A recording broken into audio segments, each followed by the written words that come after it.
ఓం శ్రీ గురుభ్యో నమ. శ్రీ మహాగణాధిపతయ నమ. దేవప్రసమేశ్వరులు స్వాగతం. వృశ్చిక రాశి.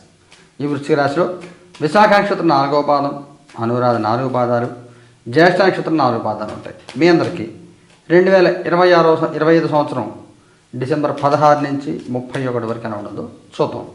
మిత్రులు, 2 ముఖ్యమైన సూచనలు. నెలకు 2 సార్లు జరిగేటువంటి నవగ్రహ నక్షత్ర పరిహార హోమాలు ఈ నెలలో 18 తారీఖున జరుగుతాయి. లైవ్ టెలికాస్ట్ వస్తుంది, చూడండి. అలాగే రాబోయే 2026 సంవత్సరం సంబంధించి రాశి ఫలితాలు, తీసుకోవాల్సిన జాగ్రత్తలు అన్ని వీడియోలు అప్లోడ్ చేస్తాను, చూడండి. ఈ 10 రోజులు మీకు ఎలా ఉండదో చూద్దాం. 2 ఆఫ్ పెంటికల్స్ కార్డు తీసుకుందాం. ఏస్ ఆఫ్ పెంటికల్స్ కార్డు తీసుకుందాం. Ace of wands. మనకి భావదారిద్ర్యం అంటాం. అంటే డబ్బు ఉంటే ఖర్చు అయిపోతుందేమో భయం, లేకపోతే లేదని భయం. ఏదైనా భయమే.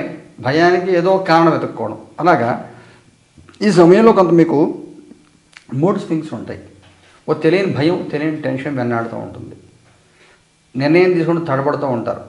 తెగించి నిర్ణయాలు తీసుకోలేరు. అలాగని ఇమ్మీడియట్గా డెసిషన్ తీసుకోవాల్సిన పరిస్థితి కూడా మీకు ఉండదు. ఫైనాన్షియల్గా బాగానే ఉండదు, సపోర్ట్ అది ఇబ్బంది ఏమి ఉండదు, కొంత పర్వాలేదు. కానీ ఆ mood swings, up and downs, ఈ ప్రెషర్స్ ఇవన్నీ కూడా ఎక్కువ ఇబ్బంది పెడుతూ ఉంటాయి. అందులో తెగించి సరైన నిర్ణయం తీసుకోండి. తొందరపడద్దు, అతి నిదానం కూడా పనికిరాదు. తొందరపాటు ఉండకూడదు, అతి నిదానం కూడా ఉండకూడదు. తెగించి నిర్ణయం తీసుకోవాలి, కొంచెం తొందరగా నిర్ణయం తీసుకోవాలి. ఆర్థిక బలం ఉంటుంది. డబ్బు ఖర్చు పెట్టకుండా చూసుకోండి. ఖర్చులు పెరుగుతాయి భవిష్యత్తులో. డబ్బు దాచుకోవడం అవసరం. ఈ సమయంలో డబ్బు దాచుకోవడం మీకు చాలా ముఖ్యం. అలాగే అనవసరం మాటలు మాట్లాడి అనవసరం కమిట్మెంటు, ఫైనాన్షియల్ కమిట్మెంట్లో పెట్టుకోవద్దు. పంతాలకి పట్టుదలకి పోకుండా జాగ్రత్తగా మేనేజ్ చేసుకెళ్ళండి. మీ పాస్ట్, ప్రజెంట్, ఫ్యూచర్. మీ పాస్ట్ డెత్ కార్డు ఇంకోటి తీసుకోవాలి. ది వరల్డ్ చెప్తాను. Present magician, future 6 of wands. మీ పాస్ట్లో సాఫీగా సాగుతున్న బండి ఒడిదుడుకులు, కుదుపుల జీవితంలో కొంతమందికి ఉద్యోగం పోయిందని వినడం, ఉద్యోగం పోవడం, లేదంటే ఏదైనా మ్యాచ్లు అది క్యాన్సిల్ అవ్వడం, తీవ్ర అనారోగ్యాలు ఏమైనా కానీ సాఫీగా సాగుతున్న జీవితంలో ఒడిదుడుకులు, ఎగుడు దిగుళ్ళు, ఊహించే చిక్కులు, చికాకులు మీ పాస్ట్ గత 15 రోజుల్లో. ప్రజెంట్లో పర్వాలేదు, పరిస్థితులు సర్దిద్దుకుంటాయి. కొత్త అవకాశాలు వస్తాయి. ఒకడు ఉద్యోగం పోయినా ఏదైనా పోయినప్పుడు కూడా మళ్ళీ తిరిగి పొందుతారు. కంటిన్యూ అవ్వడం, కొత్త జాబ్ రావడం ఏదో జరుగుతుంది. అకస్మాత్తుగా లాభాలు కలుగుతాయి. ఊహించని లాభాలు, అకస్మాత్తుగా లాభాలు కలుగుతాయి. ఎప్పుడు చేసిన ప్రయత్నాలు ఫలిస్తాయి.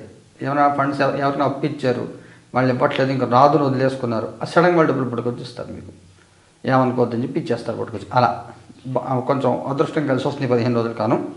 ఫ్యూచర్లో కూడా సామాన్యంగా ఉంటుంది. రాబోయే 15 రోజుల తర్వాత నడిచిపోతూ ఉంటుంది. మేనేజ్ చేసుకెళ్తూ ఉండాలి జాగ్రత్తగా.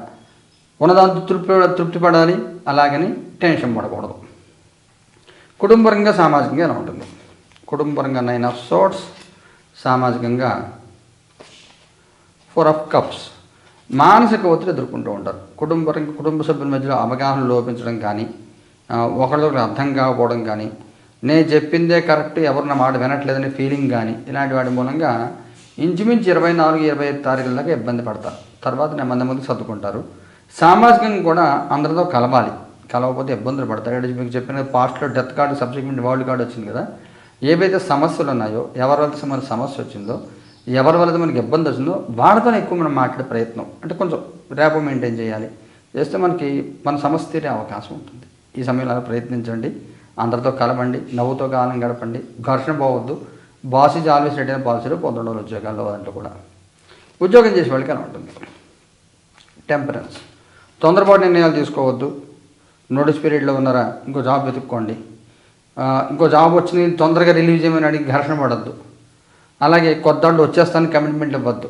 జాగ్రత్తగా ఉద్యోగం మార్పు విషయాలు ఏవైతే ఉంటాయో వాటి విషయంలో జాగ్రత్తగా నిర్ణయాలు తీసుకోండి. తొందరపడకండి. నిదానంగా ఆలోచించి 1-2 సార్లు ఆలోచించి నిర్ణయాలు తీసుకోండి. ఉద్యోగం లేని వాళ్ళ పరిస్థితి ఏమిటి? స్టార్.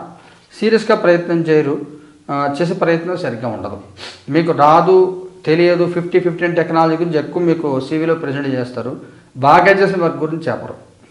లేదు మీకు ఎక్కడో గురించి అక్కడ ట్రై చేయరు. ఓ స్టార్టప్లో చూద్దాం, కొత్తగా వెతుకుదాం అని చెప్పి దొరకని చోట ప్రయత్నం, దొరికే చోట వదిలేస్తూ ఉంటారు. మీరు జాగ్రత్తగా వెతుక్కోండి. జాగ్రత్తగా వెతుక్కుంటే 18వ తారీఖు తర్వాత ఏదైనా మీకు ఏదైనా ఓపెనింగ్ ఏదైనా దొరికే అవకాశం ఉంటుంది. వ్యాపారం చేసే వాళ్ళకి ఎలా ఉంటుంది? సన్ పర్వాలేదు, బాగానే ఉంటుంది.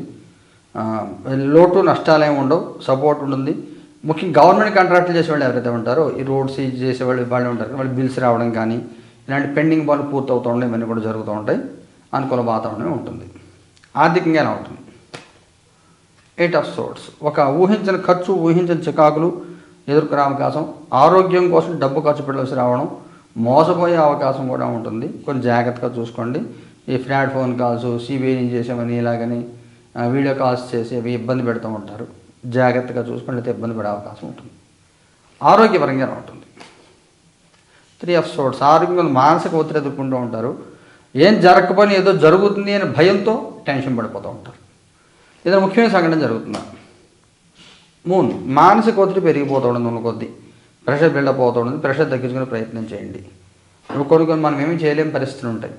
గవర్నమెంట్ పాలసీలు వీఆర్ఎస్ ఇచ్చి అందరినీ తీసేస్తున్నారు. ఓ సాఫ్ట్వేర్ కంపెనీ లే ఆఫ్ ఇచ్చి అందరిని తీసేస్తున్నారు. మనం ఏం చేయలేము. అందరితో మనం కూడా టెన్షన్ పడిపోయి ఉంది. దానికి ఏం చేయాలో చూసుకోవాలి. మీకు మీరే మన ధైర్యం చెప్పుకోవాలి. లేకపోతే కొంత ఒత్తిడి ఉంటుంది. 18 తారీఖు తర్వాత కొంత ఒత్తిడి తగ్గే అవకాశం ఉంటుంది. ఏమైనా కొంచెం కొత్త అవకాశాలు, మంచి అవకాశాలు వచ్చే అవకాశం కనబడుతుంది. మగవారి ప్రత్యేకమైన సూచన ఏమైనా ఉందా? హెర్మిట్. ఆడవారి ప్రత్యేకమైన సూచన ఏమైనా ఉందా? Knight of cups. వైవాహిక జీవితం ఎలా ఉంటుంది? 8 ఆఫ్ ప్యాంట్స్. సంతానపరంగా ఎలా ఉంటుంది? 3 ఆఫ్ కప్స్. విద్యార్థుల పిల్లలకి ఎలా ఉంటుంది? 2 ఆఫ్ సోర్డ్స్. మగవారి బాగుంటుంది, గౌరవప్రదంగానే ఉంటుంది. 24-25 తారీఖుల తర్వాత మంచి వార్తలు వింటారు, గౌరవప్రదంగా గుర్తింపు వస్తుంది, బాగుంటుంది, అనుకూలకాలం ఉంటుంది. మంచి సహాయాలు సలహాలు చేసేవాళ్ళు దొరుకుతారు మీకు. అనుకూల కాలం అని చెప్పాలి. ఆడవారికి కూడా పర్వాలేదు, లైఫ్లో మూమెంట్ ఉంటూ ఉంటుంది. చిన్న చిన్న అడ్డంకులు ఉంటాయి కానీ పెద్దగా పట్టించుకోవద్దు. మూమెంట్ నడుస్తూ ఉంటుంది, లైఫ్ కాలం గడిచిపోతూ ఉంటుంది. వైవాహిక జీవితంలో కూడా బాగానే ఉంటుంది. చిన్న చిన్న ఇబ్బందులు, సమస్యలు ఏమైనా ఉన్నా కానీ తీరుతాయి. 24వ తారీఖు తర్వాత వైవాహిక జీవితంలో ఏమైనా చికాకులు ఉన్న వాళ్ళకి బాగుంటుంది, బాగున్న వాళ్ళకి ఇంకా బాగుంటుంది. ఒకళ్ళ కోసం ఒకళ్ళు అర్థం చేసుకుని టైం స్పెండ్ చేసే అవకాశం ఉంటుంది. సంతానపరంగా కూడా పర్వాలేదు, సంతానంతో కలివిడిగా ఉంటారు. సంతానం కూడా వాళ్ళ మనసు మీతో మాట్లాడుతూ ఉంటారు, సమస్యలు తీరుతాయి. పెళ్ళిళ్ళ డిస్కషన్లు రావడం ఇలాంటివి జరిగే అవకాశం ఉంటుంది. అనుకూల వాతావరణం కనబడుతుంది. విద్యార్థుల పిల్లలకి కొంత ఒత్తిడి ఉంటుంది, కొంత మనోధైర్యం పెంచుకోవాలి, పని మీద దృష్టి పెట్టి పని చేసుకోవాలి, టార్గెట్ రీచ్ అయ్యే ప్రయత్నం చేయాలి. అనవసరం టెంప్టేషన్ బట్టి లొంగకుండా మీరు టార్గెట్ మీద దృష్టి పెట్టి చేసుకోవాలి. నక్షత్రాల వారికి తీసుకుంటే విశాఖ 4వ పాదం వాళ్ళకి ఎలా ఉంటుంది? 7 ఆఫ్ పెంటికల్స్. అనురాధ వాళ్ళకి ఎలా ఉంటుంది? 2 ఆఫ్ వ్యాండ్స్. జ్యేష్ఠ వాళ్ళకి ఎలా ఉంటుంది? Page of swords. ముగ్గురికి ఒకటే, పెద్ద గొప్పగా ఏం లేదు. విశాఖ నక్షత్రం వాళ్ళకి కొండంత వేల కనబట్టినట్టుగా ఉంటుంది. ప్రయత్నాలన్నీ కూడా చాలా వస్తుంది, గొప్పగా ఊహించేసుకుంటే ఏం రాదు. ఏదో వచ్చిందంటే అయిందంటే అయింది అని తప్ప సాటిస్ఫాక్షన్ లెవెల్స్, తృప్తి తక్కువగా ఉంటాయి. అయినా కానీ మేనేజ్ చేసుకెళ్తూ ఉంటారు.